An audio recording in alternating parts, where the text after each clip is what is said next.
Wow, there's a lot of people here. Not sure I was prepared for this. First of all, I want to thank Fred for the opportunity to stand up here and share my story. Obviously, I'm a crier, so y'all just give me just a few minutes. This may take a little longer. My story is this. I'm 32 years old right now. I look like a normal 32-year-old. I'm married. I have a job. But what you don't see from the outside, but what you can plainly see from the back of this shirt, is that I'm a two-time cancer survivor.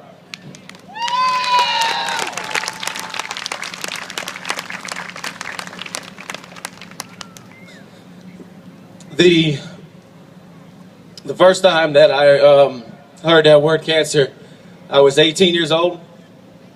I was in my freshman year of college, doing your normal college things. You know, going to your 8 o'clock classes early every day, studying 5-6 hours a night like all freshmen do, right? Going to work at night, helping the elderly, feeding the homeless like all freshmen in college do, right? As I was working one of my part-time jobs at night, I had this young lady who noticed a lump on the side of my neck.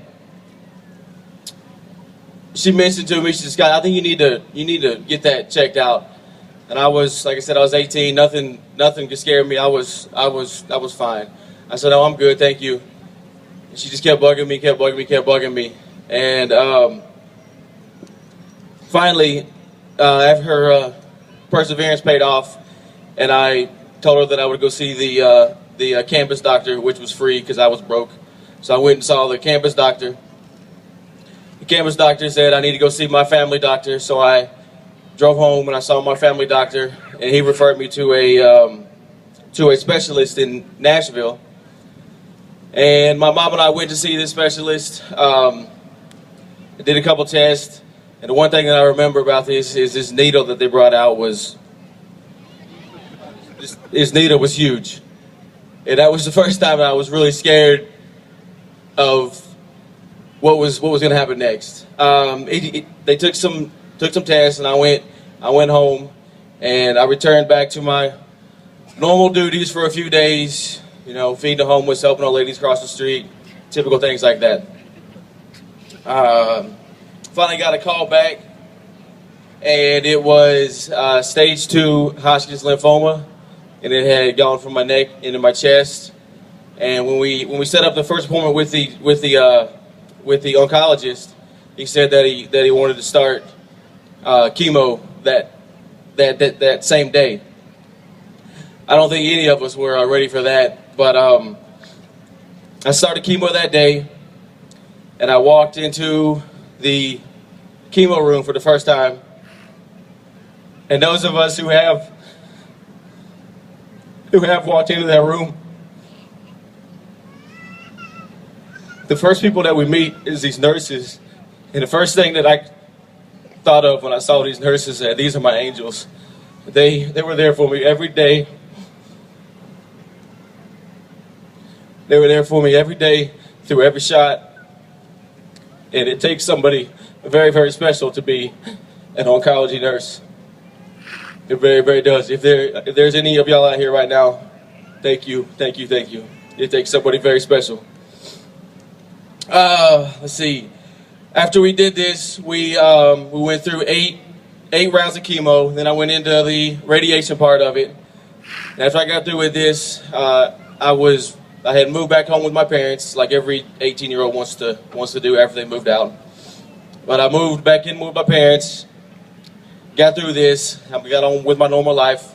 I moved from Tennessee to Texas and did my thing, and then I went and saw the doctor again 6 years later, and I heard the quote from a doctor that said, "Scott, lightning struck twice with you." And I was diagnosed with testicular cancer when I was 24 years old.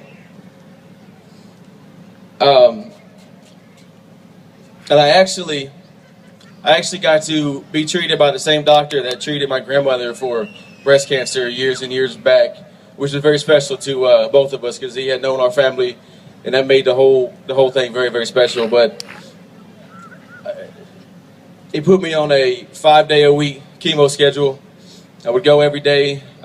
Either my mom or my brother, my sister, my cousin, somebody would take me every single day and sit there with me in the chemo rooms. We did the chemo for 5 weeks. Once we did that, we weren't gonna do radiation. We just kept with the chemo. And then I heard the words that you're in remission and everything is free and clear. So I'm 32 years old. I was 24 then. Do the math. That's almost 8 years that I've been cancer free. Thanks to the cancer community, for people like you doing these relays. Just cancer. Just to hear that word, it strikes fear in every single person to hear that word. But to hear the phrase "you have cancer" brings on a whole new meaning. And those of us with these shirts on right here, and none of us had ever asked to wear these shirts, but right now we get to wear these shirts with pride because it says "Survivor" on the back, and that is because of opportunities like this right here.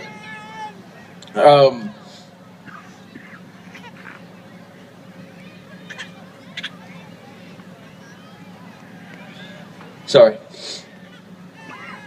Cancer didn't just affect me, but it affected my entire family, my friends. Just something so simple as me having cancer changed the way that my sister changed her life. My sister is now a radiation therapist because she wants to be an angel, just like the people who treated all of us. So my sister Carly, standing right there, gets to do this every day. Thank you, Carly.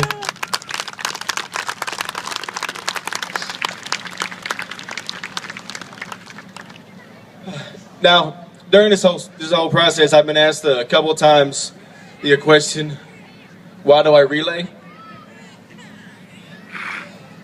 My answer is really, really simple. I was told not to expect to have kids when I was going through all this.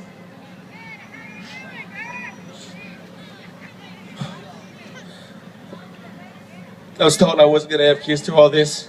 And my 2 kids, my 4-year-old Braden and my 1-year-old Brindley,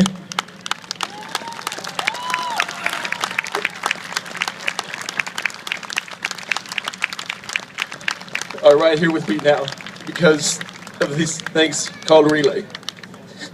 But thank you for the opportunity for me sharing my story. Thank you.